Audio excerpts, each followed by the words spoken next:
Namo Buddhaya. Good morning and welcome, Dhamma brothers and Dhamma sisters and friends. This forum is aimed at understanding the different ways that we can manage the pandemic that has befallen us in this country. Since March of this year, we have been living under the MCO, Movement Controlled Order, and it's slightly changed condition, to be called the CMCO.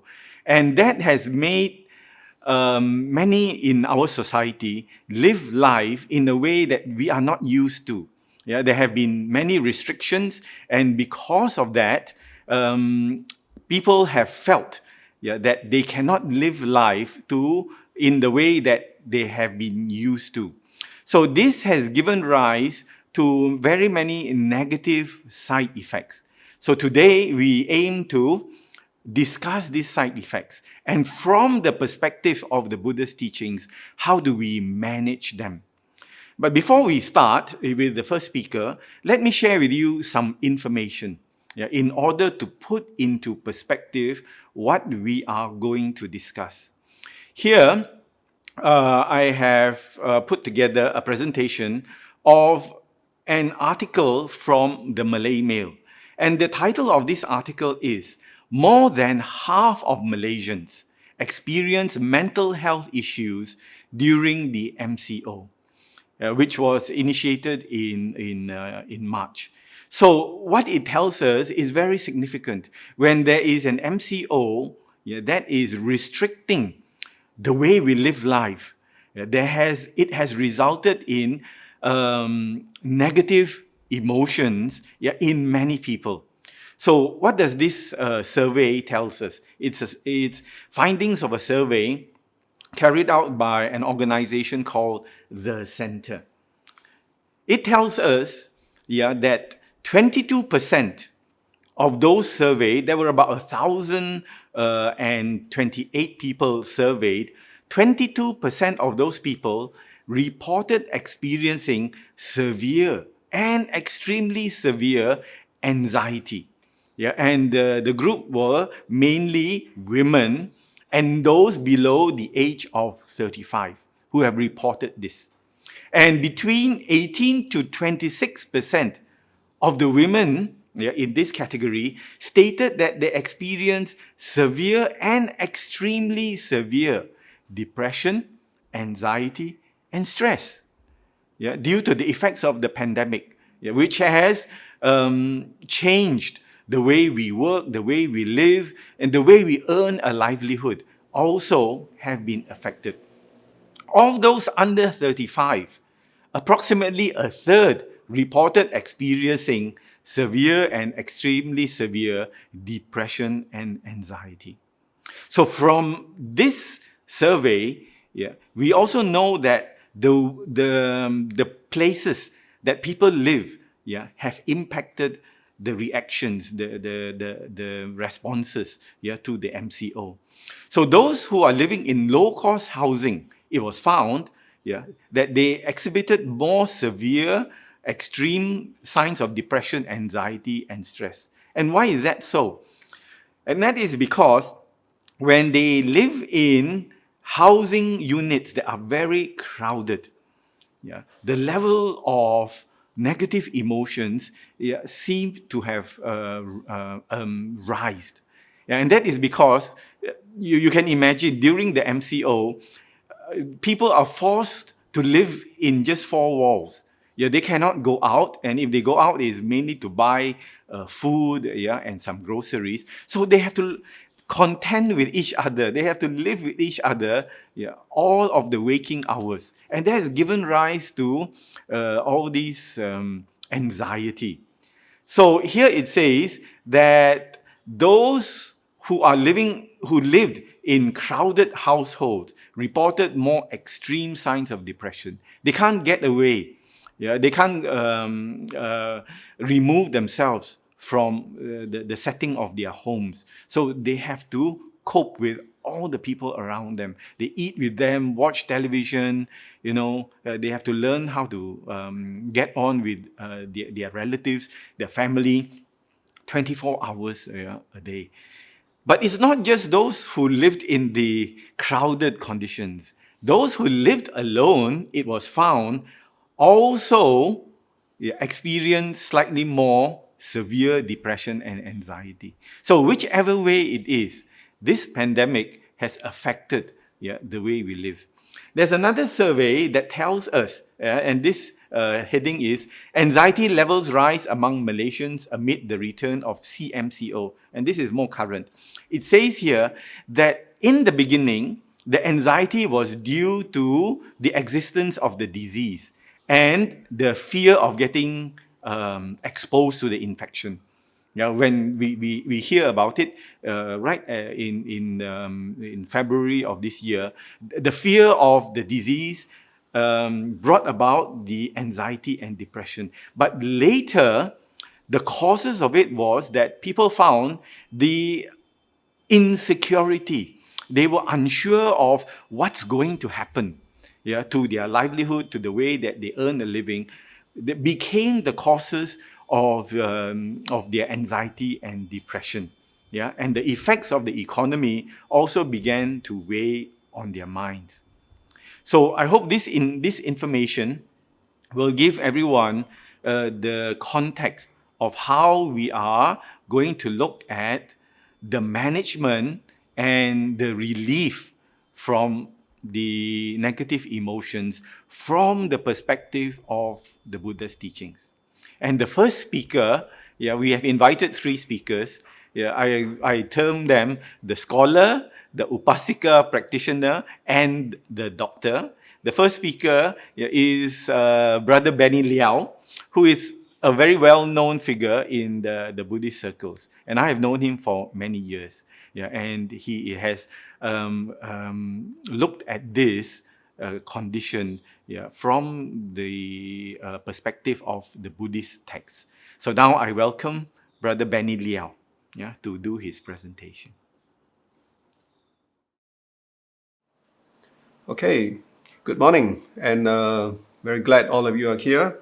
The theme for today's forum is staying positive during the pandemic. So the million-dollar question is, how do we stay positive? Well, the answer is to think positive. Okay, but it's easier said than done. It becomes like a cliche to say to think positive. I think what is really important is to think positive. We must be guided by our own personal philosophy, a philosophy of life. And that philosophy of life is what we can learn from the Buddha's teachings.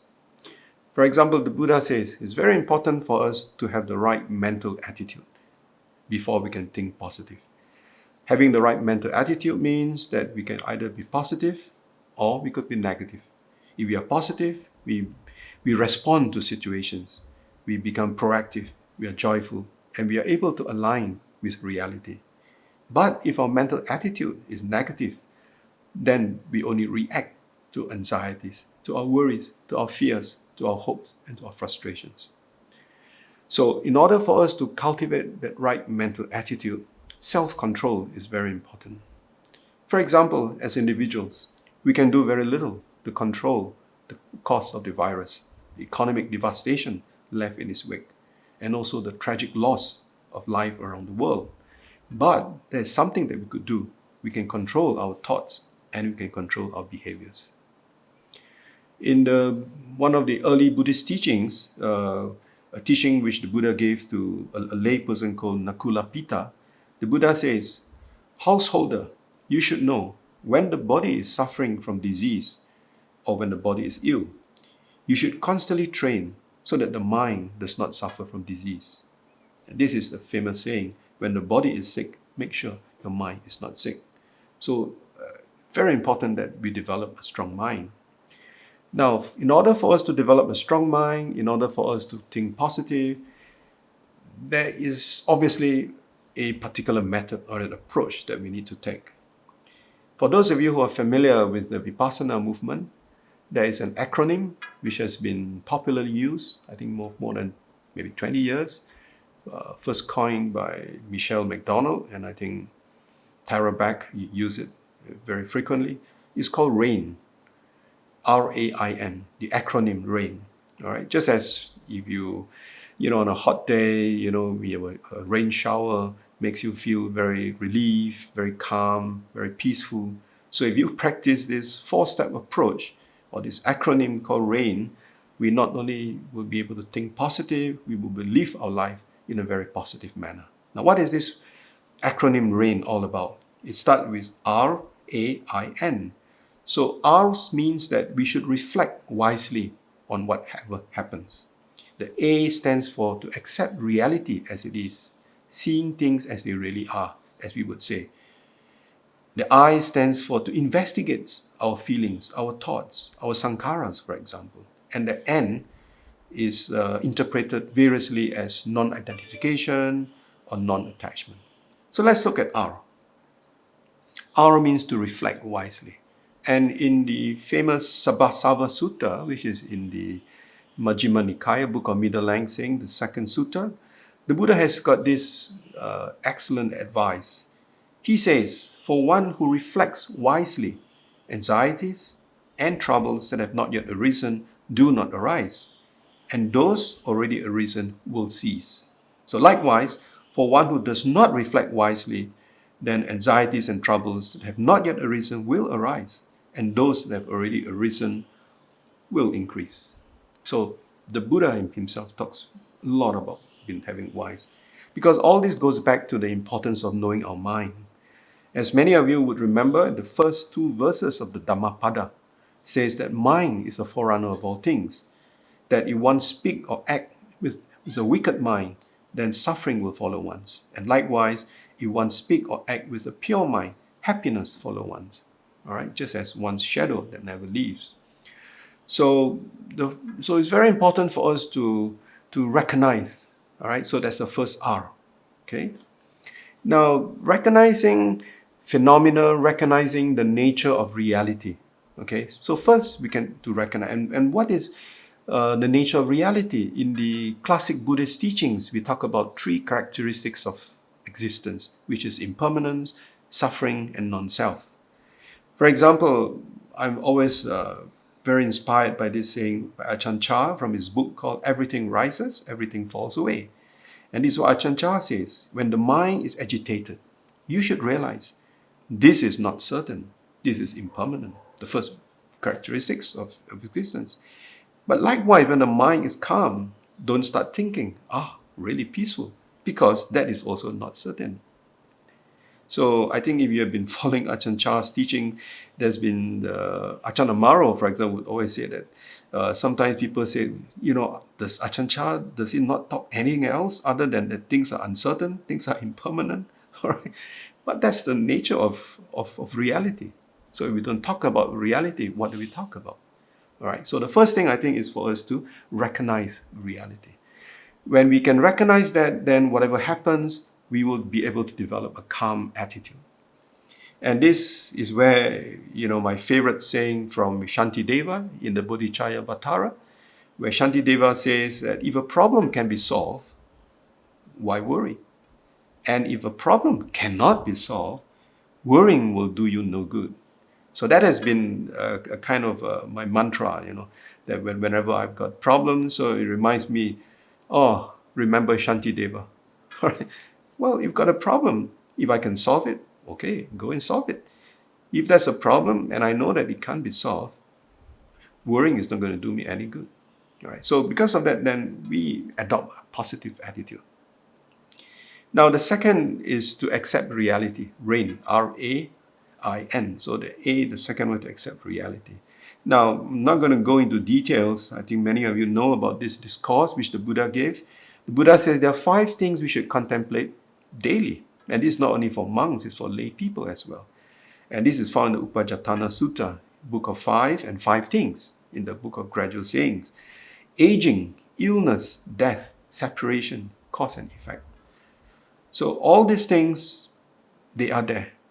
All right. The moment you are born, in fact, it is said, what is birth? Birth is the forward view of death. And what is death? Death is the backward view of birth. So we go through this cycle of birth and rebirth. That's reality. Nobody can escape from illness. Right? So the reality of existence is that uncertainty and change are realities of our existence. So to think that things should be otherwise adds unnecessary fear to our lives. We create suffering. So part of making peace with our reality, no matter what it is to accept impermanence, to accept that there is a lack of control, there's uncertainty, and there's unpredictability. All right? So you look at human existence, right? But having said that, it does not mean that we don't take care of our old age. It doesn't mean that we are careless with our health. All right? It definitely doesn't mean that we are irresponsible with our precious human life. Even in the Buddha's teachings, there are many occasions the Buddha says this human life that we have is really precious. Yet that human life which is so precious is also very impermanent. Okay? So it means that we understand its natural characteristics, its nature to change. Okay, so that's when we are able to accept. All right, so the first we recognize, then we accept. And the third aspect of that RAIN acronym is when we investigate. We investigate our feelings, for example. When thoughts and feelings arise, are they positive thoughts? Are they negative thoughts? For example, if we feel miserable, we feel sad. Now, this leads to hate, it leads to anger, it leads to jealousy. Then they are what, to use a modern, or to use Dan Goleman's term, they are destructive emotions. But if the reverse mental states arise, then they are positive emotions. All right? So we investigate our feelings. Now, when we investigate our feelings, then it reminds us about another great teaching the Buddha gave in the Salata Sutta, where it is called the parable of the two arrows. I'm sure some of you have heard about it. It says that the first arrow is the physical pain. The second arrow, which one shoots oneself, is the emotional reaction to the first arrow pain. Now, the first arrow is inevitable, just as illness, suffering, old age, that's inevitable. It's part of being in samsara, all right? Samsara is never fun, all right? But we are here. So the second arrow is not inevitable. So it is preventable suffering. So that's where you have this cliche that pain is inevitable, but suffering is optional. So we can do something about that suffering. The Buddha, for example, he lived up to age 80. Towards the later part of his years, he had a lot of physical pain. And many of you have heard, once he was walking and he had to pause, he had to hold on to the trunk of a tree, and he told Ananda, this old body is old, is weak. So that is the first arrow, physical suffering. But the Buddha did not lament and say, why must it be me? Why must I be the one suffering? He realized that is the nature of things. The second arrow did not shoot him. The second arrow did not hurt him. Okay? So for us to think positive, we must remember, first arrow, we can't do much. But let us not be shot by the second arrow. All right? Please read the Salata Sutta. It's a wonderful teaching in the Book of Connected Discourses. So when we investigate our feelings, when we investigate our thoughts, when we investigate sankhara, for example, we learn to live in the present. For example, when we investigate, then we realize that the future is unknown. Nobody actually knows, for example, when COVID-19 virus will disappear, when we will have a vaccine. All right. 2 days ago, we heard some good news, all right, from Oxford University that they may have a vaccine. But really, we do not know when we will get that vaccine, or whether even the CMCO, all right, will it be extended? Are we not going to have Christmas? Are we not going to have Chinese New Year? We don't really know. So it's useless to speculate about it and live in fear. We not only worry about the future, but sometimes, or maybe not sometimes, I think a lot of times, since the lockdown began, we cling to the past, right? So our mind is rarely in the present moment. And this is where mindfulness practices comes in, teaching us to be aware, right? Living in the present. In the Bhattikarata Sutta, the Buddha talks about the importance of being in the present, okay? Let not a person revive the past, or on the future build his hopes. For the past has been left behind, and the future has not yet been reached. So what is important is the very present itself. Okay, so that's something, if we live in the present, then we will be happy. I remember many years ago when His Holiness the Dalai Lama was promoting his latest book then called The Art of Happiness. Then a reporter came and asked His Holiness, "Your Holiness, you wrote this wonderful book. Could you tell us when was the last time, or when was the happiest moment that you had? Could you tell us when was the last time you had the happiest moment?" His Holiness looked at the reporter for a while. He smiled and said, "The moment is now. The moment is here and now." All right. So here and now. So the present, that's really what is important. And that is what makes us very positive. Now, the other thing is when we investigate, we also realize that in life itself, there is what we call the 8 winds. Now, again, I'm not going to go into details about this. You can read this in the Loka Vipatti Sutta, which is in the Book of Gradual Sayings, Book of 8. So there are 8 things, or 4 pairs, or what is called, what the Narada Mahathera uses the word, vicissitudes of life.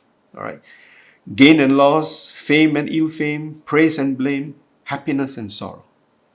With this pandemic, we experience losses, right? We experience sorrow. We also experience blame. But the only antidote for overcoming these uncertainties is to develop equanimity through non-attachment. All right. So this brings us to the fourth, which is the fourth of the acronym RAIN, which is N, R-A-I-N. So look at N, which is non-attachment or non-identification. But the non-attachment does not necessarily mean that we become cold as a stone. Emotions don't cease to exist as we learn to let go.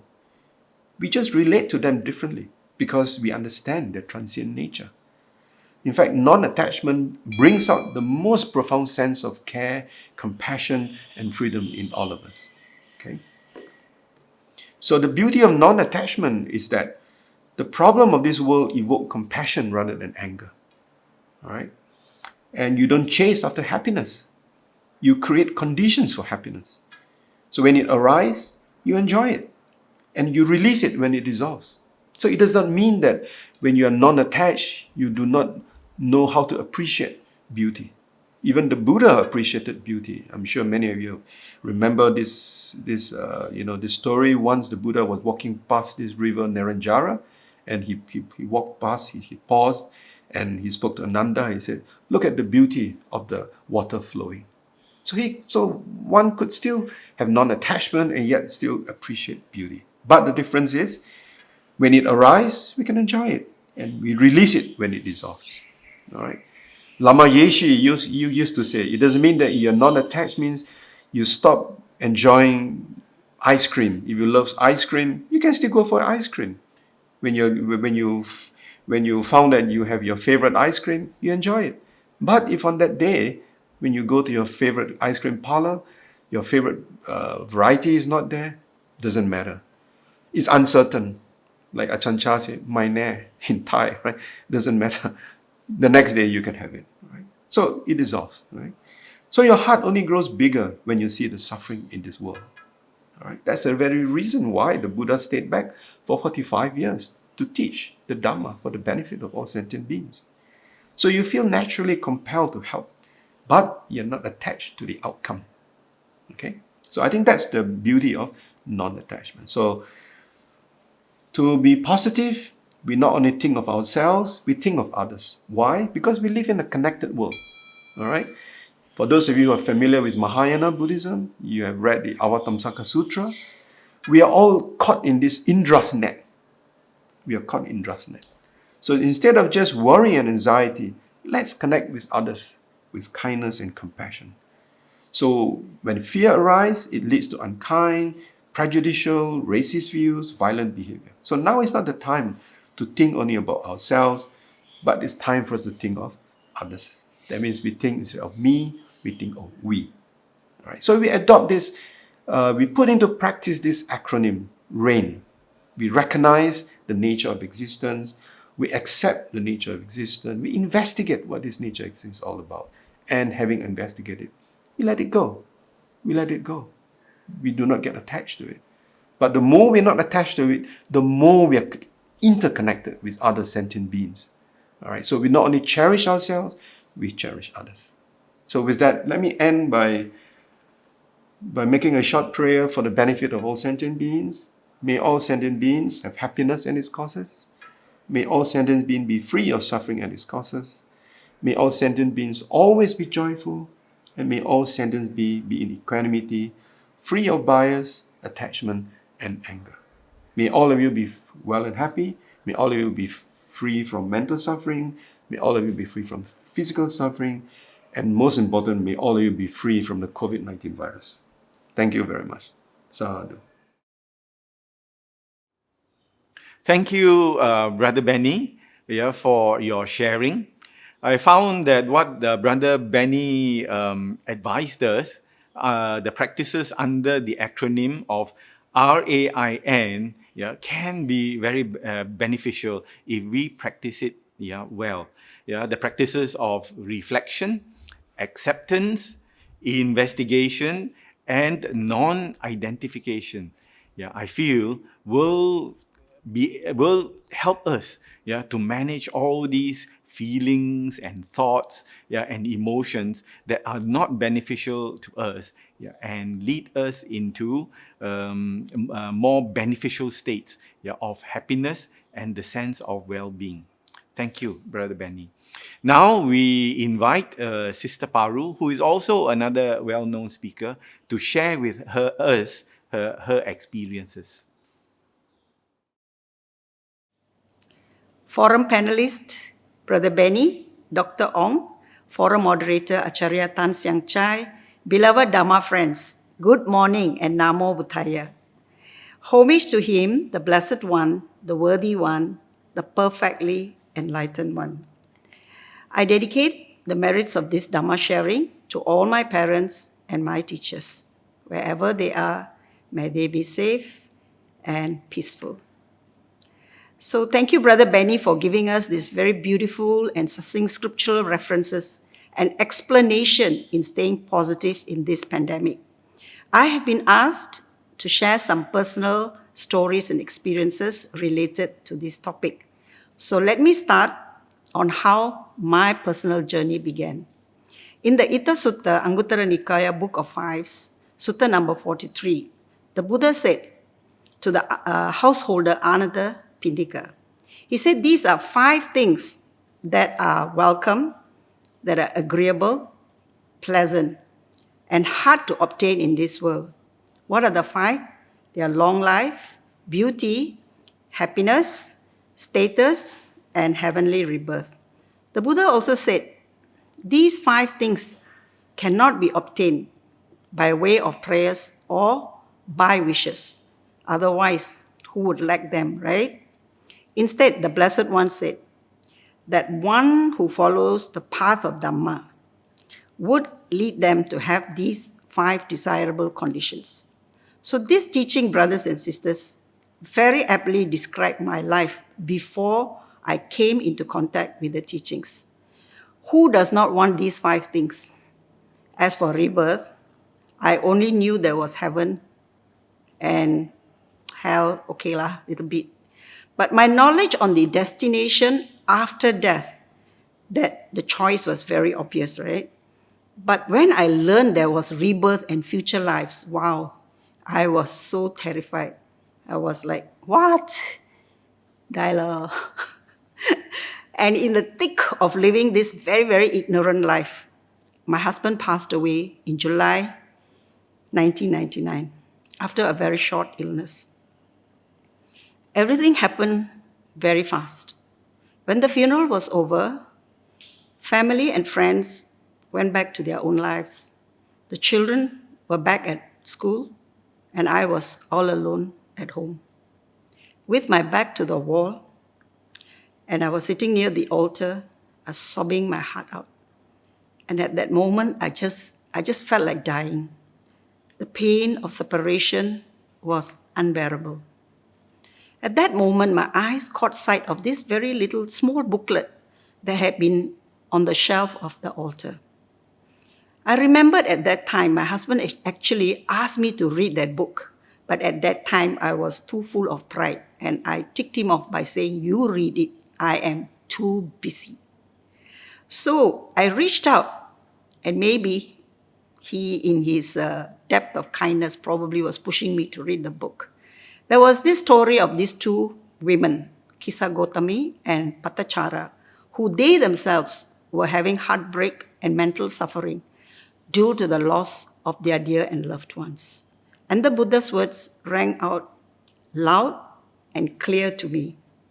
The Buddha said, "Long have you experienced the death of a mother, a father, a brother, sister, son, or daughter, and even with loss to regard to our relatives, wealth, and disease.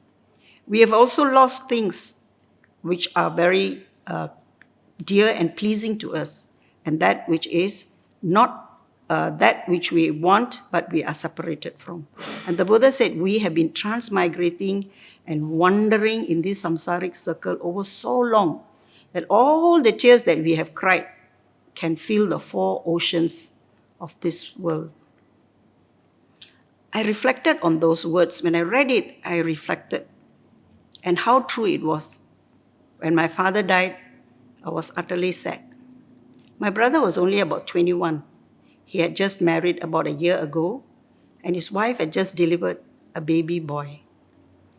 Her cries were so painful to hear. And when my mother died, friends, we lived in our mother's womb for 9 months. She is part of our body. And when our mother dies, it's like part of us, there's a big hollow inside of us. And I realized I was not the first person to experience death, and neither will I be the last. So from this episode of my life, I can share with you 4 valuable teachings that have helped me to live happily in the midst of change and uncertainty. The very first lesson that I learned is the fundamental teaching of anicca, or impermanence. Friends, nothing is certain, permanent, or remains the same, no matter how lovely or even how difficult it is. This pandemic has changed so much of our life, our work routine, home life, traveling, socializing. Totally the way we spend our life on a daily basis has changed. We are joined with what is displeasing, and we are separated from what is pleasing. And we are not getting what we want, right? But hopefully, sometime soon in the future, all this will be over, and something new is going to replace this pandemic. One day, my son came home from work, and he informed me that all the employees in the company had to take a pay cut, but as compensation, they were given a day off. Fair enough, still bearable, yeah? But as the MCO went into CMCO and then went to EMCO, the inevitable news of retrenchment came. That day he came back from home, he was very sad. And I asked him why. He said, at first he didn't want to tell me. Then later he shared with me, by today, 7 o'clock, we will receive, the company will call us. If we receive that phone call, we don't have to go to work tomorrow. So we waited. And friends, this is a lesson in impermanence. Today you are having a job, tomorrow you are jobless. And it so happened you can get a job back again, right? So things change. Although he did not get that phone call that day, we took time to discuss, we supported each other, and in his anxiety, we also reflected on the situation. And most importantly, we also shared merits with those who were retrenched that evening. So the positive news is that despite the retrenchment and taking all their retrenchment benefits, I heard most of them are now employed. So in the early days of the pandemic, I used to wonder, oh dear, am I going to die from this virus? I used to get worried, So then I reflected, actually, Sister Paru, one day you're going to die, my dear friend. And it can be from any cause. You can have a heart attack. You can just fall down and die, right? So worrying never stops bad things from happening. But it stops us from enjoying what is here in this present moment. So why fear? And why worry? Like Brother Benny said, if you cannot solve it, why worry, right? So I started beginning this reflection, which I think Brother Benny has also shared with us in the Anguttara Nikaya Book of 5 about we have not gone beyond aging, illness, death. Everything will be separated from us one day. Good, very good reflection for us. And the most important reflection for me was that whatever we do, the way we speak, the way we think, and our bodily actions, all these will add to our karmic content. And so I decided that whatever I do, I want to maintain a very positive and wholesome action, not only for the welfare of myself, but for the welfare of others. Number 2, friends, we can change difficult situations into opportunities for us. There was a time when I was also working, when the company was going through some very bad times, there was some change in shareholders, and they told us that we will probably be given termination letters. Again, my mind was frustrated. There was a lot of fear, and some uncertainty began to swirl in my mind. My mind would not shut up. There was this very insistent, persistent dialogues in my mind. What am I going to do? How am I going to pay the bills? My life is a mess. Everything is so awful. I became very moody, temperamental, complain a lot, and then generally very, very negative about everything. At that time, the company employed many expatriates, and they were all provided accommodation, fully furnished accommodation, ranging 5,000 and above. So I was the one in charge of preparing all their payments. And then I realized one day this thought occurred to me. Hey, why don't I become an estate agent? Then I close one deal in a month, 20 over days, I can relax. Such was the simple mind that I had at the time, an ignorant mind. And then I thought to myself, reflecting, as Brother Benny just now shared with us, reflection is one of the ways that we can change from the negative to the positive. And I asked myself, actually, what am I afraid of?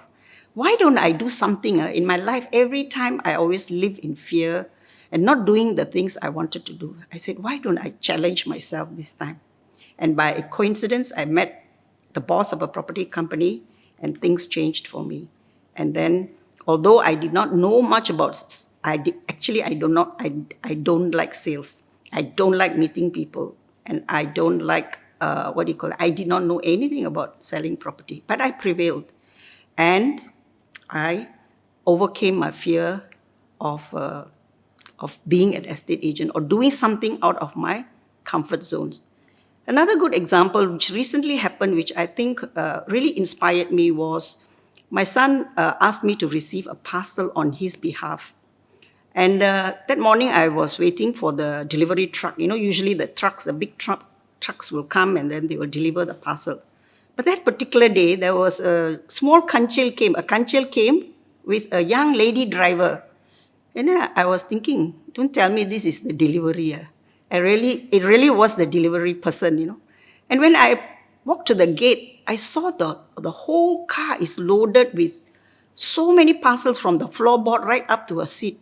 There were many parcels for delivery. So you can see from these friends that even this young lady, I'm sure that is not the work that she was doing, but she was doing it, and she was very happy and a very joyful person. So we can see if we think positively, things can be good for us. The third, as just Brother Benny also shared with us, the mind is the forerunner of all states. Mind is chief, mind made are they. So this great, beautiful teaching of the Buddha is everything how we feel and do is driven by the mind. So training, cultivating, and disciplining the mind has helped me during this pandemic. By anchoring the mind to be mindful of negative states, I move beyond potential suffering to find calmness and acceptance. I complained less. When I made mistakes, I asked for forgiveness. I happily cooked. You know, when you are a mother and you are all homebound, you have to cook all the meals, and you know how stressful that can be. But I made sure that when I cooked and I served those meals, I was very joyful that I know that I was providing nourishment to two beings that in the future could be potential. Who knows? They also can be free of this suffering. And there was ample time for me to meditate, many opportunities to hear the Dhamma via online. And basically, having a lot of opportunities during this by making sure the mind was always I will check my mind. Okay, what is my mind doing now? So I will investigate what is going on the mind if I happen to find that it is creating negative states for me. During this Deepavali celebration, I'm sure many people would have been very unhappy. And even there was a case of this young man trying to drive against the traffic to reach his home. That was the state of his mind. I was wondering what was his state of mind for him to do that. And then now he ended up in jail. So how, instead of getting angry and disappointed, I realized that many of us in the same boat. Nobody can go back. So what's the point of complaining or being unhappy? So instead, what we choose to do is actually to support another needy family who was just living near our place, so that they too can at least have a peaceful celebration. The fourth thing, brothers and sisters, is having a very supportive spiritual community. In the busyness of our life, we always tend to alienate ourselves. We try to overlook the importance of having very close-knit families, spiritual friends, and a practicing community to support us. Individually, we may walk the path, but ultimately, we need to walk with friends, especially those who support our aspirations to be in truth. So, when we get into difficulties, we really will appreciate. Let me just tell you one case. When my husband was alive, when he was very ill, at that time every day is like going to the hospital, staying with him, and I have to take care of the children and also attend to my work. So it was really taking a lot of, I was just physically drained and very mentally, and I was physically drained. Family, yeah, they used to come during the weekends. They used to give some kind of support. But other than that, I was all on my own. Even to get professional help, I didn't have anybody. So I was very confused, and there was no one to support me emotionally. And it was really a very heavy burden for me. A few years ago, one of our Dhamma brothers, his brother passed away on the eve of Chinese New Year. Many of us were back at our hometowns when we received the news. But those who were residing locally and who yet to go back to their hometowns, many of them stayed back and to help this brother and his family in their time of need. They even missed their reunion dinner and delayed their journey home for the Chinese New Year. So this very selfless offering of time and assistance to this family in sorrow, I'm sure would have made a very big difference to them. Helping to make all the funeral and post-funeral arrangements surely would have been easier for them. Dear friends, when my husband passed away, even my own colleagues, they refused to attend the funeral. Why? Because they say it's pantang. For them, they say business people cannot attend. I was very in shock when I heard this news. But when we have spiritual friends, we go beyond all this, unnecessary thinking, which is very negative and useless thinking. So there are many instances which I cannot tell you many of them, but our spiritual community is very supportive and helping those who need care and help. As a Dhamma practitioner and as a good friend, we all can help ourselves by practicing these 4 sublime states, that is, living happily with the people around us. Now we cannot go very far. We have to be in a very contained space. So we have to learn how to live happily with the people around us with a lot of metta. Then we have to be compassionately extend our awareness, our support to those who need our help with a lot of compassion, that is karuna. And then we rejoice in the goodness of others rather than the fault of others. If we find there is things that is not going our way, rather than finding fault, we rejoice. We look for the goodness in them and we rejoice with mudita. And when we are affected, most of us, when we read this news and social media, there are many, many negative views, comments, and then there are these views that people have. And then what we can do is to accept and maintain upeka or equilibrium. So let me just give you a short simile of the rock. Batu, the rock. So our fears, worries, and anxiety, we generate from this very negative mind of ours. When we have a negative mind, we have fear, anxiety, and worry. So if this is like a heavy rock, we like to carry it about, very happy, I like to carry about this big rock in our head, so-called head. So somebody will come around and say, hey, please, can you put it down? It'll be good for you. You can do this and you can do that. But somehow or other, we will still carry it with us because it is like very familiar and very, it's part of us. We think that is the way our life is. But friends, when we really put it down, until we are very tired, we put it down, and then we feel at ease. And when we understand that letting go, we can see for ourselves the difference between carrying these negative thoughts and having the positive thoughts, because the negative thoughts are so heavy, like the rock. But we let go and have positive thoughts. Our thoughts are very light, easy, and peaceful. So who here wishes for failure, sickness, difficulties? Nobody, right? So when I started this sharing, I said that all of us want happiness all the time. But the Buddha asked us to see the truth. That is, any changes that come in our life, see it as it is. Very powerful, it is very sharp, and it is very true. So things may not go the way we want it to go, or as we like it to go. Not always, not all the time anyway. So in the vicissitudes of our life, we have two options available to us. The first is we can be negative, we can break down, we can give up, or we can build up our resilience and endure our difficulties with a positive attitude. As for me personally, I am really, really, really grateful for the Buddha's teachings because, one, I now understand actually why I am here in this lifetime. Number two, the Buddha's teachings has given me all the necessary tools to make the best use of my life here and in the now. Number three, as long as I am here, I choose to make this life a blessing, not only for myself, but also for others. And every day, when I wake up in the morning and before I go to bed, I tell myself, this is truly a wonderful, wonderful day for me. And every day I tell myself, and I think to myself, what a wonderful world. Oh, yeah.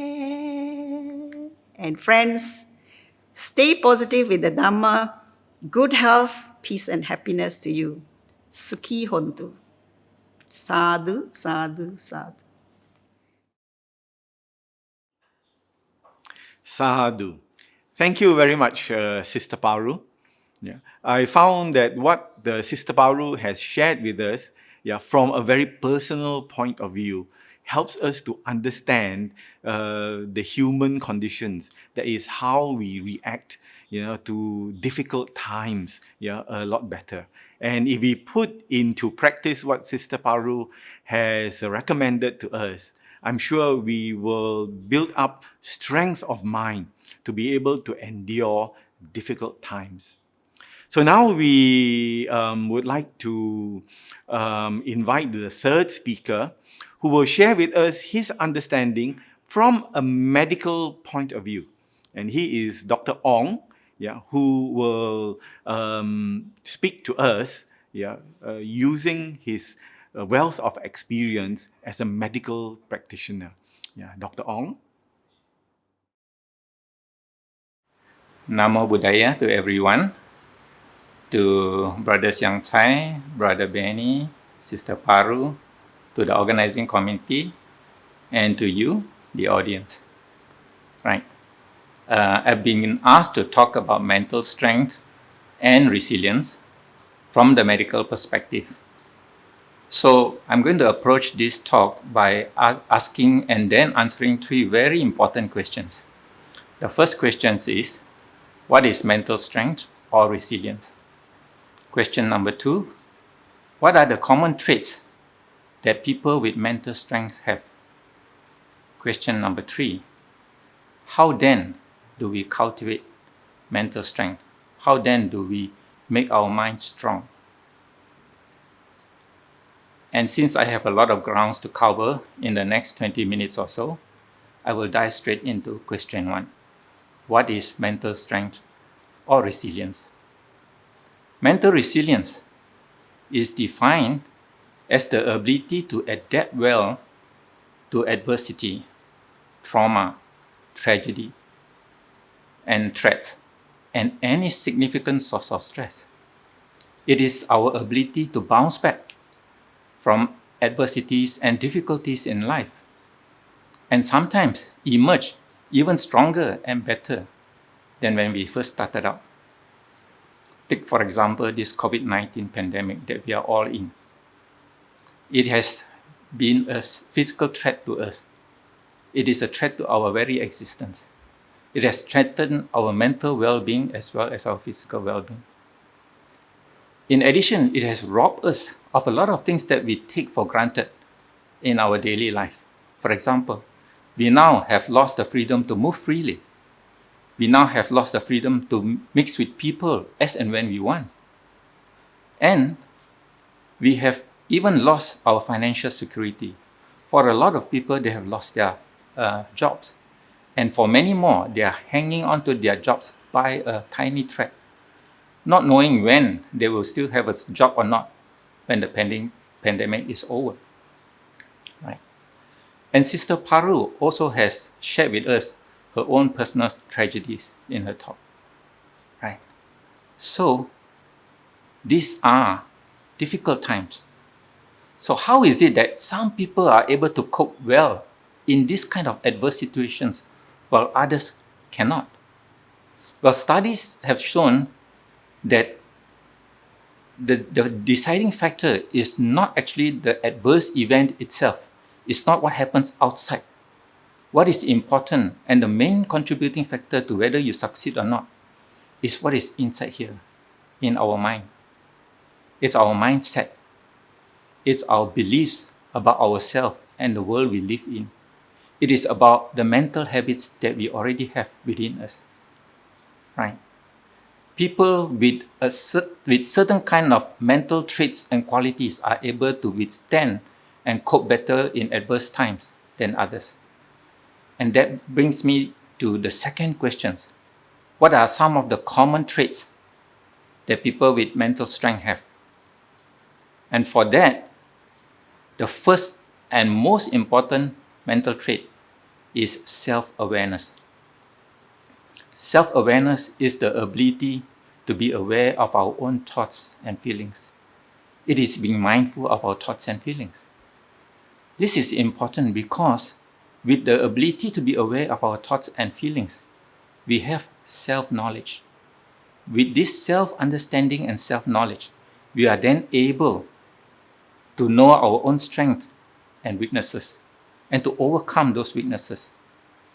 That's why self-awareness is the key trait in anybody who is mentally strong.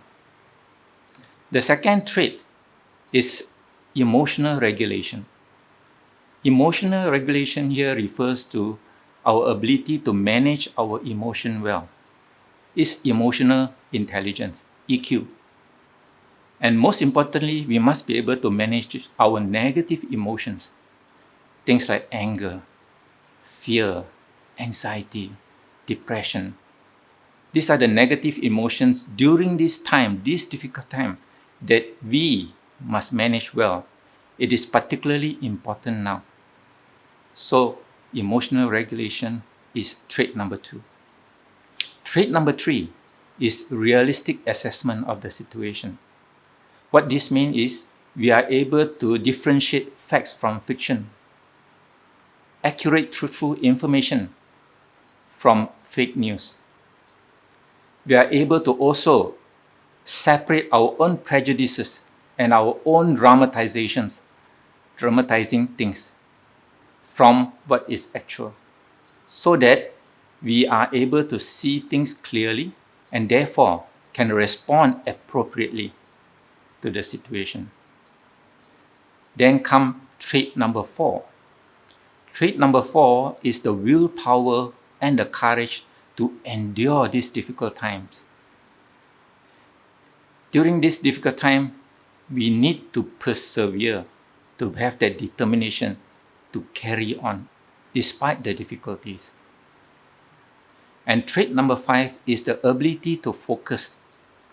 What this means is we have the ability to focus on what is good and not what is bad, what is positive, not what is negative, what we can do instead of what we cannot do, what we have instead of what we have lost.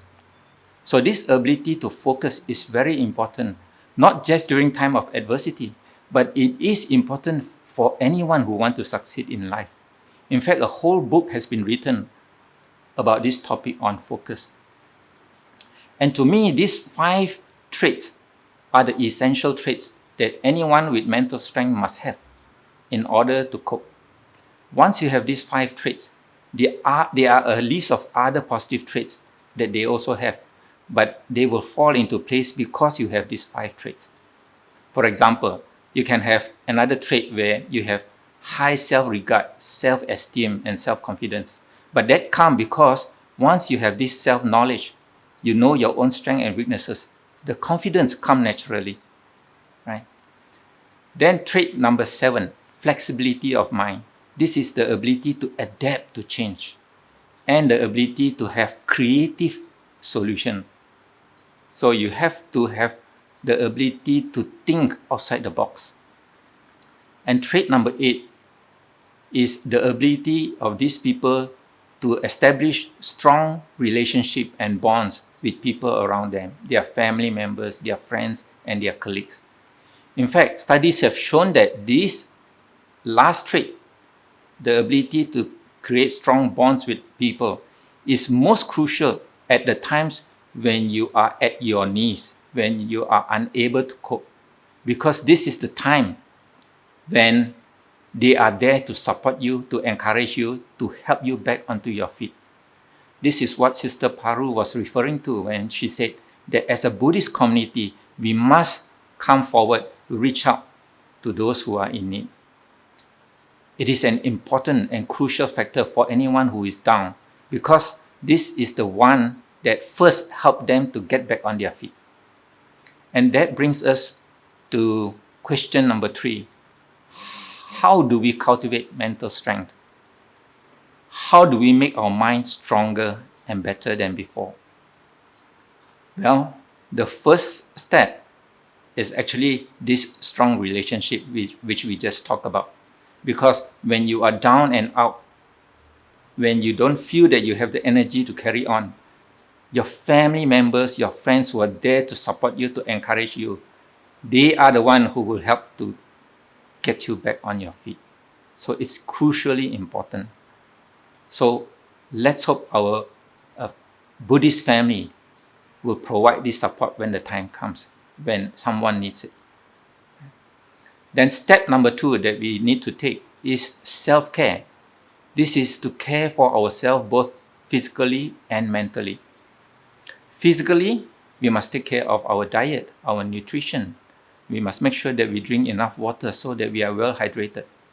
We must also make sure that we do our exercise. Even if we can't do exercise outdoor because of all these restrictions, we can do some simple exercise indoor. And also we need to get our rest and sleep. Now, in difficult times like this, sometimes we may have a lot of worries and we think too much so that it disturbs our ability to fall asleep. This is when we need to take care of our mind too. And what this means is we need to slow down our thinking to distract our negative mind to something more positive or neutral. In this aspect, one of the ways that you can do to calm your mind is actually chanting. Chanting helps us to take our mind from the negative to something that is either neutral or positive. And if we focus on our chanting properly, we can actually come out with a calm and clear mind. Right? And that would give us a chance to see our problem clearly, more realistically. Also, in this difficult time, it is important to remind ourselves to have self-compassion. That means we need to be kind and gentle to ourselves. Very often, we are unkind to ourselves, but kind to other people. It seems that it is difficult to be kind to ourselves, but it's easier for us to be kind to others and to animals.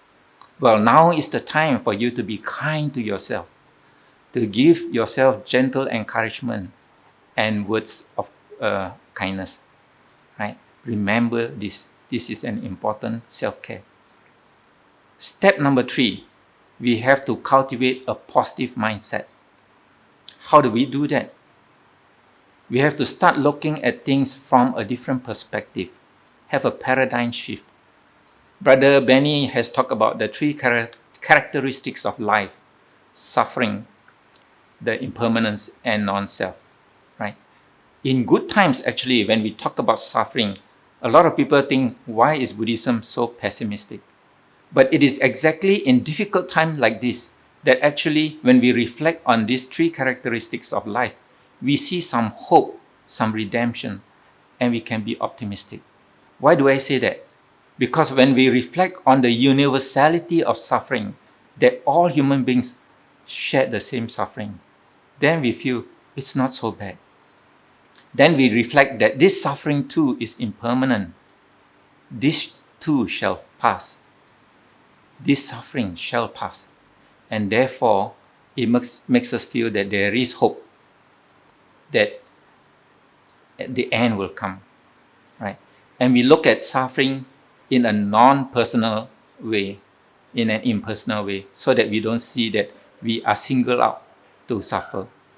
Right? A little bit of shift can provide a lot of hope and optimism in this case. Right. Also, we need to see that sometimes in this kind of adversity, there are opportunities. Like Sister Paru says, try something new. You never know. You could actually succeed in something new. In fact, it is a good opportunity for some people to change the direction of their life totally. Right? So, look at it as an opportunity as well. Also, to make sure that we have positive mental attitude, remember, we need to train our focus, to focus on what is good, to focus on what we can do, to focus on what we have. In other words, we need to learn to be grateful for what we already have. There are 3 ways we can remind ourselves to be grateful. The first thing is to be grateful for the things that are going right in our life. Despite this pandemic, there are a lot of things that are still going right in our life. Be grateful for that. Then, be grateful for the things that do not go wrong. What do I mean by that? Every day we still go to work. We travel to and fro. The fact that we reach our workplace safely, we didn't meet with an accident, or we didn't have a punctured tire, or we didn't meet with a roadblock that prevent us from getting to work. These are things that could have gone wrong, but we take them for granted when we reach there. So the things that do not go wrong is something also we can take for granted. We can take as to be grateful for. All right? And lastly, we can even be grateful for things that have gone wrong, but we learn a lesson from it, a valuable lesson from it. So learn to be grateful. Tune our mind to be grateful. Okay? These are the ways you can make your mind a bit more positive.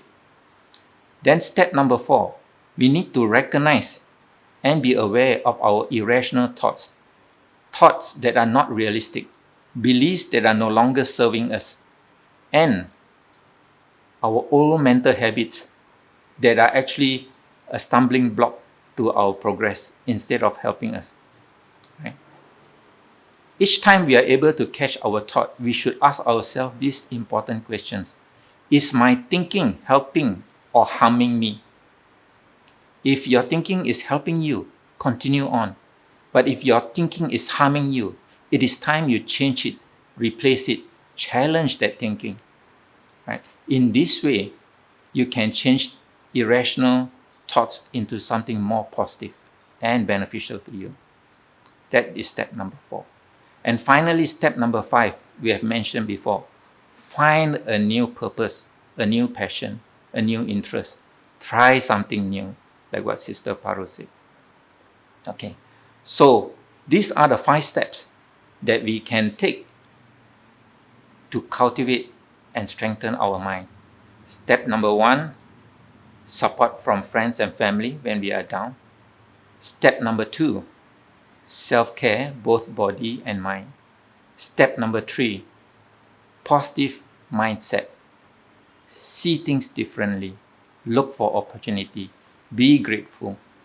Step number 4, recognize irrational thoughts that are no longer serving us. Change them. Replace them.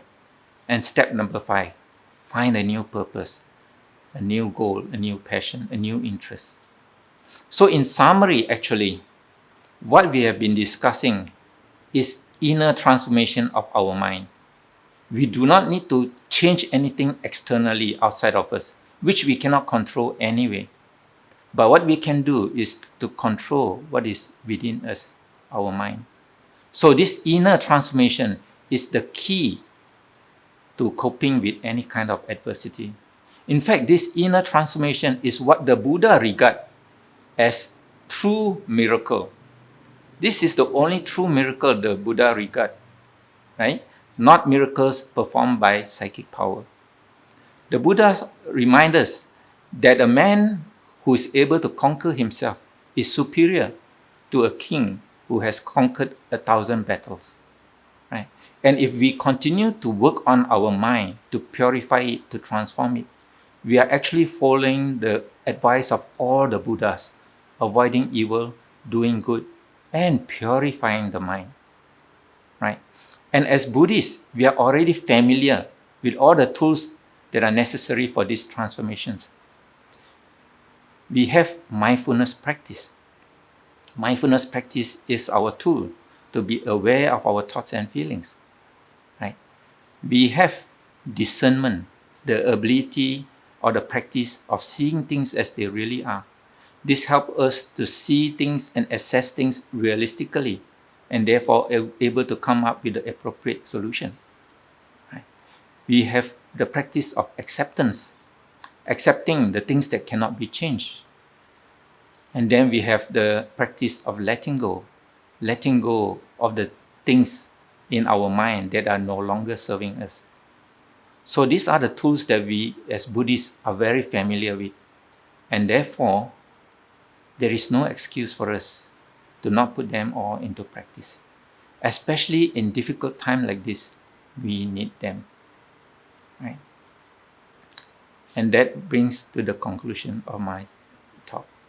And with that, I wish you good health, happiness, and peace of mind.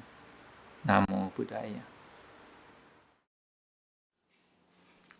Sadhu. Thank you very much, Dr. Ong, for your precious sharing that has come through your years of medical practice. I've noted that Dr. Ong's suggestions of finding support from family and friends is very essential for us to have in order to go through difficult periods. And also this aspect of taking care of ourselves, body and mind, is also very important. So I hope the audience will take note of that. Then there is this development of a positive mindset. We need to have positivity. We need to see things with a bright sense of mind, and not with a very dull and a very depressed perspective. And the fourth one Dr. Ong talked about was how do we recognize irrational thoughts? And if these thoughts start to appear in us, we are aware of them, we should take action. Don't let them stay in our minds, where they can gather more and more strength. And lastly, Dr. Ong talked about finding new purpose, new goals, in order to develop ourselves, have more interests, and so that we can have focus in our lives. Thank you again.